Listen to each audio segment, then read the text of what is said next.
In business today, three things to know. First, state of control. More state houses in 90 years are now controlled by Republicans. What their agenda means for small businesses. Then, fat cats feeding at the trough of taxpayers' money in Congress. How you're paying for the nation's most generous retirement plans. Even lawmakers who stay for just a few years get a pension.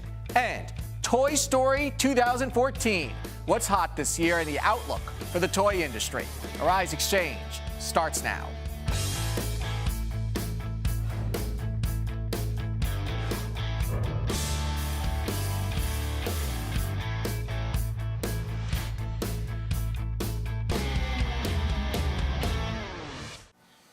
Hello, everyone. I'm Andrew Schmertz. While the Republicans swept to victory in Senate races, they did even better in the races for governor. Republicans will control more states than they have since the 1920s. Here's a map of where Republicans control the legislative branch and the governor's office. The gray areas are where there is divided government.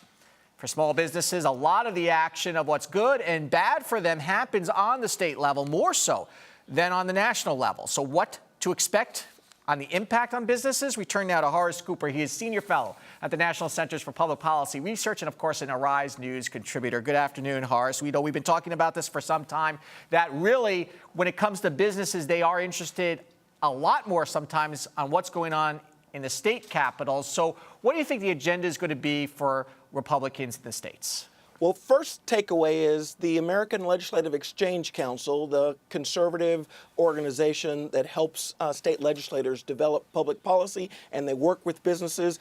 It's going to be a bumper crop of activity. Their conferences are going to be well attended. Now, what we're going to see are the kinds of things that we've seen in some of the states like Indiana, Kansas, and Florida. We're going to see a big push toward privatization. You're going to see a new effort toward rolling back regulation or freezing regulation, the regulatory process. You're going to see an effort toward business taxation that encourages businesses to come.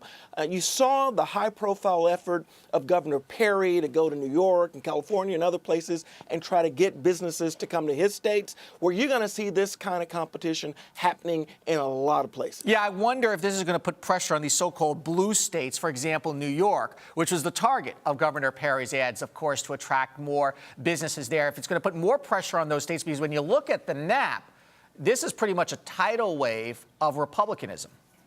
Absolutely. The new numbers are in now after the West Virginia state senator switched parties and now took the entire state legislature in West Virginia over. You're at a 70% of all state legislators are under Republican control. Now, that is going to mean that we're going to see an attitude of government working in tandem with corporate and business and small business and entrepreneur interests rather than in opposition.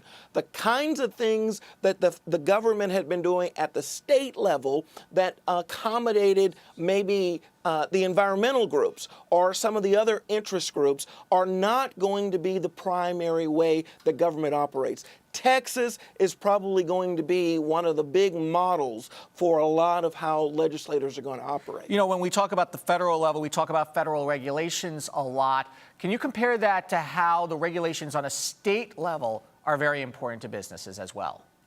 Well, absolutely. A lot of people don't realize, but there are state OSHAs, the Occupational Safety Health Administration, and those organizations often act as terrorizers against businesses. There's state EPAs. These kinds of entities issue almost as many regulations and almost as many administrative oversight and interference with growth and business opportunity as the federal, their federal equivalents do. What you're going to see is the budgets for these kinds of organizations are going to be reduced, and you're going to see directives where the heads of those organizations are going to be developing new partnership relationships where they work with business as a way to encourage the business to achieve the end rather than to try to obstruct and prevent. This is really going to be a sea change. A sea change, not just a sea change, but a great opportunity for us to see the difference between one technique that the President promotes and his party, and those that people like Ronald Reagan talked about and free market Real people. quickly here, though, Horace, there is a little bit of a paradox, though, because many of these states that went Republican also voted to raise the minimum wage. So I'm wondering if Republicans got that message as well. Well, the truth is, though, they didn't do the $10 minimum wage that Barack Obama wanted to do, and they also set up the kinds of exemptions that our minimum wage law doesn't set up. And they can change them at any point. Even if it's a citizen-passed referendum, you can pass a state law to further expand exemptions. We're not seeing the very kind of sea change that progressives said we would be seeing in 2008 and again in 2012. We're seeing the largest presence, and as I said, after the West Virginia shift, there hasn't been this many legislators under Republican control ever. And Horace, remember, the idea of federalism is the experimentation starts on the state level, and that's how it goes. Horace Cooper, thank you so much. Thank you. The markets again headed into uncharted territory on Thursday, helped by news that the European Central Bank may kick up its stimulus plan and by some good economic data. But for the record, it appears investors are looking really for any reason to buy stocks right now. So let's take a look at the final numbers. The Dow did finish up again. That's a record, up nearly 70 points to 17,554. The S&P 500 up 764. And the Nasdaq back in the green after a loss yesterday. Some more earnings reports out today. They keep coming. Walt Disney reporting quarterly earnings of 89 cents. That's in line with expectations on revenue of $12 billion, which did beat expectations. Cablevision reported it beat earnings estimates in the third quarter on higher advertising sales. Earnings per share coming in at 26 cents on $1.5 billion in revenues. And AstraZeneca reporting quarterly revenue of $6.5 billion. EPS down 13% this quarter. The head of the company said a merger deal from American rival Pfizer now unlikely and off the table after new tax laws implemented by the Obama administration makes that less appealing. And a look at commodities. Gold closing down again to $1,142.90. Oil down 69 cents to $77.99. Weekly jobless claims tumbled by 10,000 last week to 278,000. We'll talk more about jobs in a moment. And productivity rose better than expected in the third quarter. On Friday, we will get the October unemployment report. What to expect? Kristina Hooper is Managing Director with Alliance Global Investors. Welcome to Arise Exchange. Thank you for coming. Thank you for having me. So the big October unemployment numbers coming tomorrow. What do you expect? What do you think the markets want to see? Well, our expectation and what we think the markets want to see is over 200,000 in non-farm payrolls created. That would give us a sense that the economy continues to move forward, continues to recover. However, what we think the Fed is going to be looking at more closely is the areas of weakness that over and over again they have identified, particularly Chair Yellen, as areas of concern. So, for example, wage growth. The percentage of unemployed that have been out of work 27 weeks and over, what I like to call the persistently unemployed, as well as those that are underemployed. Okay, let's take that piece by piece for a moment. First, when it comes to people who have long-term unemployed, what number that concerns a lot of people, of course, is how many people have dropped out of the labor market, which is why that headline number, the percentage, is not so important. Do you think more people are going to go back into the job force? Are they encouraged? We could certainly see some move back in. But we also think that there's a number of folks who have left the job market, taken early retirement packages. So it's hard to look at the labor force participation rate. It's much easier, we think, and perhaps more accurate to look at indicators like part-time employed who'd like to be full-time employed. Quality of employment, exactly. Still pretty weak. You know, wage growth and wage pressure is something the Fed looks at from an inflation standpoint. We want to see people earning a little bit more money, not too much more money, but a little bit of more money. Are we going to start seeing some improvement along wages? Well, we're starting to see initial signs of it, but we don't think it's going to be robust anytime soon.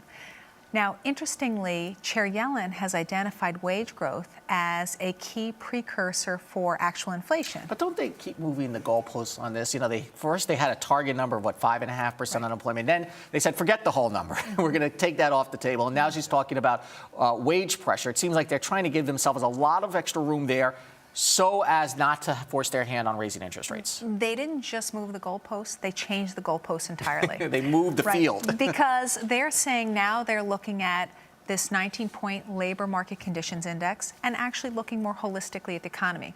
That's probably a better idea because it creates more accuracy around the picture they're seeing with jobs and the But it's economy. also a little esoteric. It's not only esoteric, but it's very confusing for the market. This is where more transparency is actually going to create more confusion. And that's likely to contribute to volatility. I want to ask you about what's going on in Europe and why that's important here. So the European Central Bank says they are not opposed to pumping more money into a European economy, which is clearly faltering right now. They can't cut interest rates anymore. They're near zero.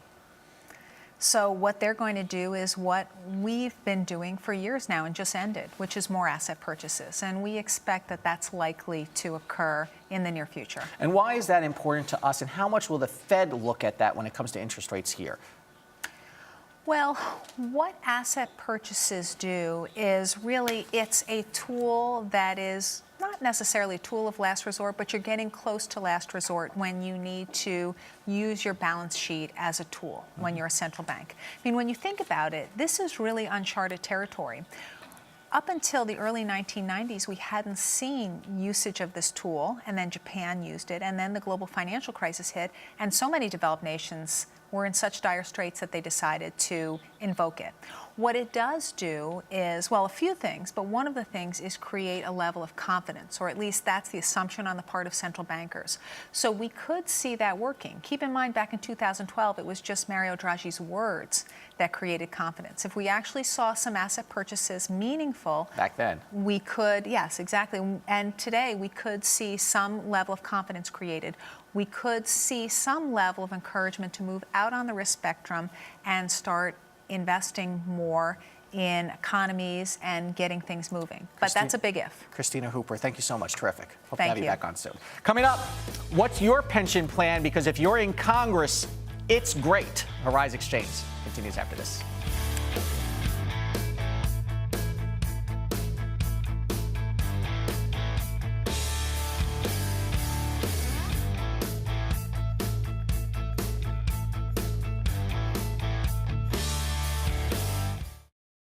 There is a reason Africa is called the new frontier. What was once potential is now an opportunity ready to be seized. Once revered for our resources, today's wealth lies in our people. People who build the cities that shape the future. People who know an idea in one place means business in another. A generation for whom technology means there are no borders, no boundaries. We are the new lions in a brave new world, kings of the urban jungle. And there's a bank that puts the world in our pocket and the future in our hands. UBA, Africa's global bank. Apple unveiled new products today. Did it meet expectations? Apple stock is up 20%. The White House says it has proper measures to contain the spread of Ebola. This seems to be, in some ways, exploding. What are officials saying? We remain focused on working with our partners on the ground to stop the epidemic. Enhanced measures have been put in place in Africa and the United States. This is hitting home in a very real way, and I think, we need to be concerned. Hello and welcome to Arise America. I'm Debbie Turner-Bell.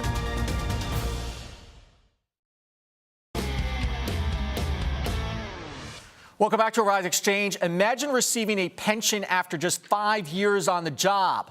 How do you get that job? Well, you get elected to Congress. Members of Congress are eligible for a pension after just 5 years in office. And guess who's left-footing the bill? That's right, us, the taxpayers. Hadley Heath-Manning is with the Independent Women's Forum. She joins us now to talk about this. I think a lot of people might be surprised by this because there's so many millionaires in Congress to begin with. So how did we get here where after just 5 years in office, you can get as much, I think, as $40,000 a year in a pension? That's right. If you are vested into the system after 5 years of service, and it's worth noting one term in the Senate, the U.S. Senate is 6 years, so anyone who served in the U.S. Senate is vested into the system, and any member who served in the House of Representatives after 5 years is also eligible for at least a partial pension, and these pensions are determined by a formula essentially taking into account the age and service options that different members have chosen, the number of years of service they've spent in office. Now, there clearly was a time, if you go back in our history, when the President of the United States, when he came out of office, that he often had to find a job. That obviously was solved by some of these problems. But why does this consistently go on? Can we get members of Congress to revisit this? Well, you know, if you go back very far in United States history, it used to be that people who served in our Congress had other professions, and generally there weren't as many career politicians as there are today. They wouldn't even meet for much of the year. They would convene Congress, and then the Congress members would go back home to their home districts and work in other professions. Today, being a member of Congress pays a base salary of $174,000 a year, and there are generous benefits on top of that, on top of the pension system. There's also a 401k plan that members can participate in with 5% match rate. They have generous health care benefits. But the difficult thing politically is that the people who are voting on congressional pay and the people who are determining these benefits are the same people. Members of Congress themselves. Right, are the same people. So they're not exactly incentivized to get rid of these pensions. You know, the numbers are pretty interesting. Federal government pensions on average are about $24,000. The private pension and annuity is about $8,000 a year. So there is this big discrepancy here. But is it also sort of hypocritical that some members of Congress are out there saying that public pension employees should be cut, yet they get these pensions themselves? Well, there are a couple notable exceptions.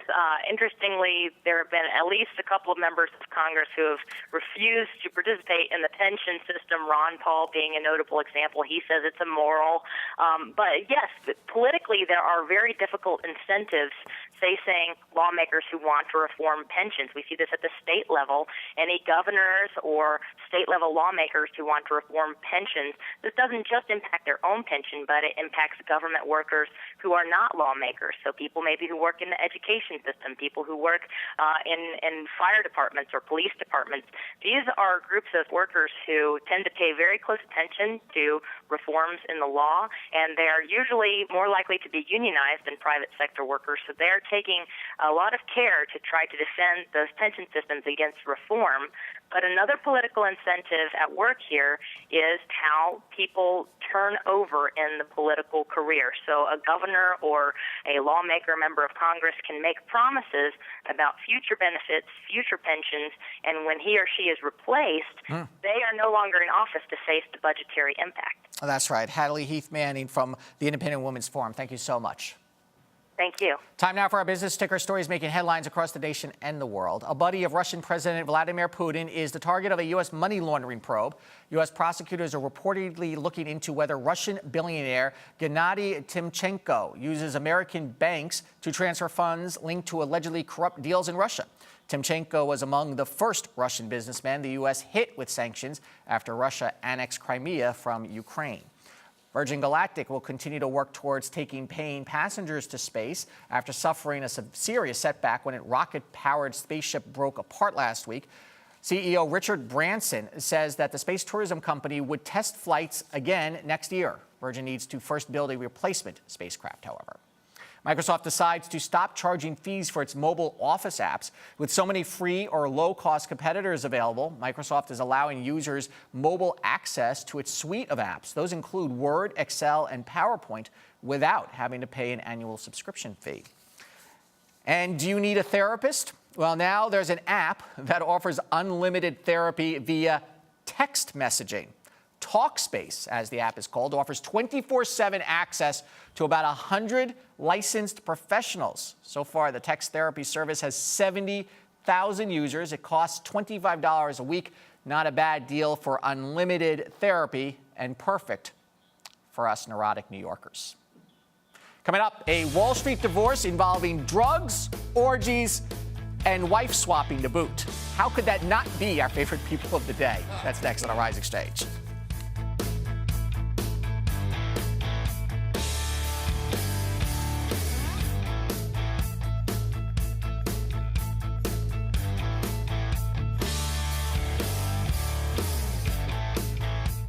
Unrest continues in Ferguson, Missouri. Exactly what happened to Michael Brown Jr.'s memorial. The NFL fallout continues. Why does this video change the game?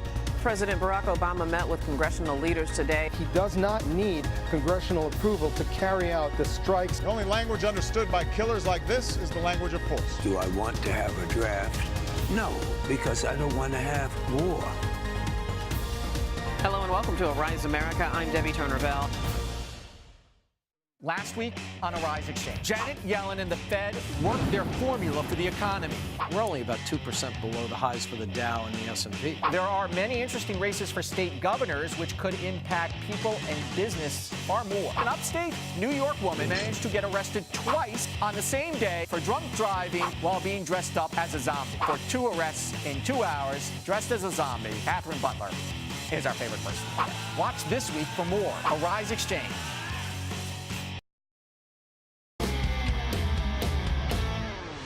Pull up to the bar, time for a liquid lunch. You may have seen this commercial featuring Rob Lowe for DirecTV. In the ad, Lowe plays a man who has trouble at the urinal because he's too nervous. Well, now a group called the Shy Bladder Group is actually complaining to DirecTV that the ad is offensive to people who have trouble, well, peeing at a urinal. This is an actual condition. It's called paruresis. DirecTV told them to, quote, take a joke. And that does take us to our favorite person of the day when we pick one person who grabbed our attention and not for the right reasons. Today, it is a divorcing Wall Street couple who is accusing each other of wife swapping, drug use, and infidelity. Now, a judge recommended that the couple, Sage and Kristina Kelly, do their best to settle their divorce privately because they surely did not want the accusations between the two to get out. Well, now they probably wish they followed the judge's advice, because here's the story. Sage Kelly is the global head of healthcare investment at the firm Jefferies, and he's involved in an ugly custody battle with his estranged wife, Kristina. Kristina is accusing Sage of living an out-of-control lifestyle that involved rampant drug abuse, infidelity, orgies, and even wife swapping. Yeah. Kristina claims Sage regularly abused cocaine, alcohol, ecstasy, Molly, Special K, and mushrooms. I haven't even heard of some of these, often while he was with their 2 young children. Sage, meantime, claims Kristina is also a cokehead who was arrested for a drunk driving accident that injured their 2 kids. He, believe it or not, won temporary custody of the kids after hidden cameras that he installed in their apartment allegedly caught Kristina snorting coke while taking care of the kids. Kristina, meantime, has thrown in an allegation of wife swapping and orgies. Why not? She claims the couple was doing coke at a Massachusetts hotel when her husband invited the CEO of a pharmaceutical company and his girlfriend to join them in their hotel room. They said sure. Once in the hotel room, Kristina says her husband suggested that they swap partners, and she went along with it. Nice. The CEO in question denies the story. Sage Kelly says some of the drug accusations are in fact true, but most of the story is, quote, a work of fiction. Now, a judge will have to sort out which one is the better parent or which one is not the worst. That's probably a better standard here. And so Sage and Kristina Kelly are our favorite people of the day. And if you have a favorite person that you want to share, you can now email the Exchange team at exchange@arise.tv and see if your favorite person might be ours too. Coming up, what toys are your kids going to get you to buy them this holiday season? You're watching Arise Exchange.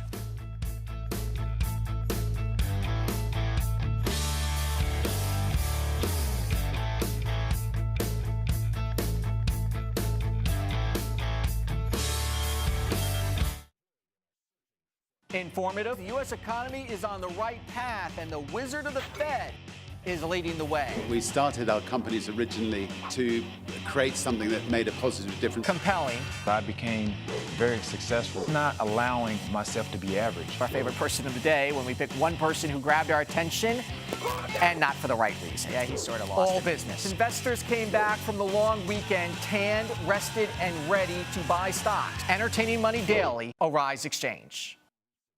Arise serves underserved communities by bringing them news, information, sports, and entertainment from places that are becoming part of the world economy, that are becoming a part of the world voice, and decisions that are affecting things in the world that people care about. They care about the economy. They care about safety and security. And if you come to Arise and you watch our broadcast, these are the things we're going to bring to you every day, 24 hours a day.